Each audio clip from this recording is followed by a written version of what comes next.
कांग्रेस के शहर अध्यक्ष और विधायक विकास ठाकरे मनपा प्रशासन पर आक्रामक है। शुक्रवार को फिर एक बार उन्होंने प्रेस कॉन्फ्रेंस कर मनपा की कार्यप्रणाली को लेकर गंभीर आरोप लगाए।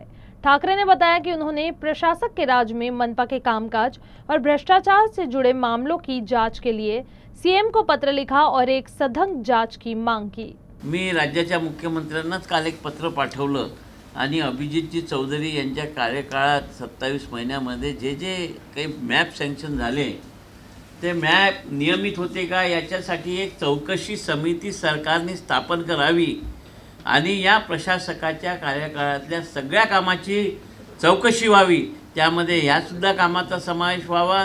अजून आमच्याजवळ तक्रारी आलेल्या आहेत आणि त्या सुद्धा आम्ही तक्रारी देऊ आणि एकंदरीत या प्रशासकाच्या काळामध्ये जेव्हापासून महानगरपालिकेत बॉडी नाही आहे आणि यांना वाटते की आता आमचं राज्य आहे, प्रशासक त्यांच्या खालचे इंजिनियर या सगळ्यांना वाटते की अभी कोई बोलने वाला नाही आहे, आम्ही शहरातल्या लोकांना लुटू शकतो, आमचं जे मूलभूत सोयी सुविधा पुरवण्याचं काम आहे ते सोडून आम्ही ह्याच धंद्यात व्यस्त आहोत। शहरात सगळीकडे घाण पडलेली आहे, गटर लाईन तुंबलेल्या आहेत, एका पावसात शहरातला सत्यानाश होतो।